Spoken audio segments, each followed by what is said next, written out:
कर्म करते जा फल की चिंता न कर, यही कुछ ऐसी बातें हैं जिनको कहते हुए ये मिट्टी के बर्तन गढ़ने वाले ये भगवान, जिन्हें हम कुम्हार के नाम से जानते हैं, अपनी जीवन यापन की आजीविका को किसी तरीके से बिता रहे हैं।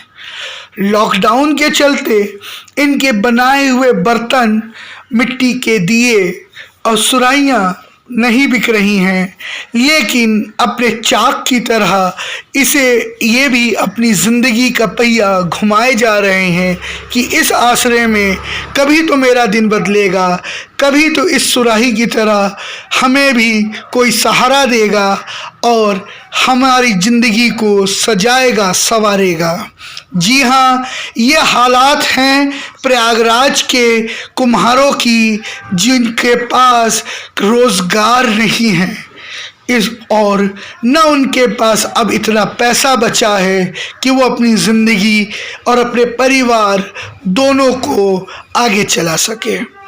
लॉकडाउन के चलते इनके द्वारा बनाए जा रहे मिट्टी के बर्तन, सुराहियाँ और दिया दिवाली इत्यादि ना तो बिक रहे हैं और ना ही दुकानों में लोग दिख रहे हैं।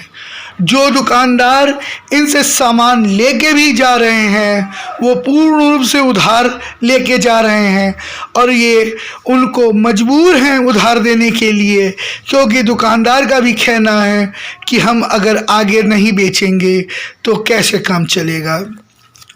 कि जो अगर 22 तारीख से जब ये बंद हुआ है तो हमारा लोग के तो कहीं से एक पैसा तो मिला नहीं।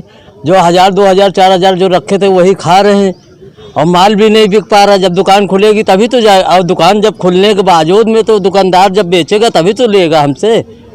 यही शब्द है सर। सरकारी मदद यही मिला सर कि जो राशन मिला है, गेहूँ और चावल ले लीजिए, उसी को उबाल के खाइए और क्या। ना उसके साथ नमक है, ना मिर्चा है, ना गैस है, मिट्टी तेल भी तो उपयोग नहीं है कि कहीं मिल जाए तो स्टोव जला लिया जाए। आपका नाम? हमारा नाम श्याम बाबू प्रजापति। 22 तारीख से लॉकडाउन लगा हुआ है। 22 तारीख से आज तक अभी एक पैसे का कभी बिक्री नहीं हुआ, ना बिका ही नहीं। अब करे तो क्या करे आदमी, लेबर की गिरी की तरह लेबर अपना काम कर रहा है। चलो कर्म किए जा फल की इच्छा मत कर, वो इंसान जैसा कर्म करेगा वैसा फल देगा भगवान। ये है गीता का ज्ञान, ये है गीता का ज्ञान। तो क्या मतलब कि आपको कुछ कार जो चल रहा है आप भी जान रहे हैं, हमसे ज़्यादा जान रहे हैं, समझ रहे हैं। चल रहा है, आप भी सच्चाई को बयां कर रहे हैं, हम भी सच्चाई को बयां कर रहे हैं। अब क्या है कि जो है आप भी झेल रहे हैं, मैं भी झेल रहा हूँ। कुछ अभी हम यहाँ तो बस वही राशन मिल रहा है। चलो भाई राशन, हाँ चावल मिला है और गेहूँ चावल एक 15 दिन के बाद मिला था कि मिला।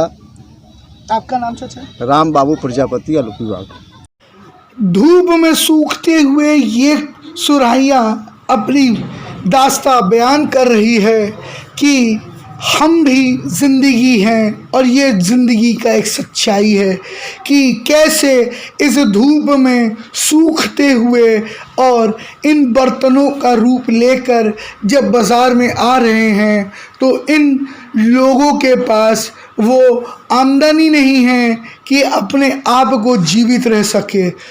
किसी तरीके से अपने घर का खर्चा चलाने के लिए मजबूर ये दुकानदार इन मिट्टी के बर्तनों के पहाड़ के बीच में खड़े हैं और यह कह रहे हैं कि एक नज़र हम पे भी डालो। सरकारी मदद के अभाव में तड़पते ये लोग, इन्हें भी किसी तरीके से सहायता चाहिए, लेकिन सरकारी व्यवस्था और दुर्नीतियों की वजह से इनके पास ना तो कमाई का कोई ज़रिया बचा है, ना ही कोई सरकारी मदद इन्हें मिल पा रही है। कहने को तो राशन मिल जा रहा है, तो क्या सिर्फ चावल और गेहूं से ही ज़िंदगी बीत सकती है? हम लोग को मंगा खरीदना पड़ता है और ये जो बिक्री है नहीं, आदमी सड़क पे निकल नहीं रहे हैं। इसके वजह से हम लोग को खाने पीने की बहुत ज़्यादा परेशानियां हैं कि हम लोग रोज़ कमाने खाने वाले हैं, इसलिए दुकानदारी तो है नहीं तो हम लोग क्या खाएं क्या पिएं। हाँ, जो लोगों को राशन मिलता है तो उसमें जो है खाली गेहूँ और चावल मिलता है राशन में। हाँ, उसमें जो है बाकी चीज़ें हैं घर का जैसे तेल हुआ, सब्जी हुआ, मसाला हुआ, साबुन हुआ, ये सब कहाँ से आएगा? हाँ, जिन लोगों का 500 रुपये आया, 500 रुपये में एक आदमी का खर्च नहीं चलता महीने भर।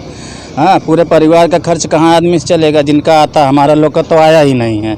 हाँ, तो ये सब हम लोग का कैसे हमारा लोग का घर चलेगा? कैसे 4-4, 5-5, 7-7 लोगों का परिवार है, कैसे बीतेगा? कोई मदद नहीं है, 1 रुपये की मदद नहीं हमारे लोग की।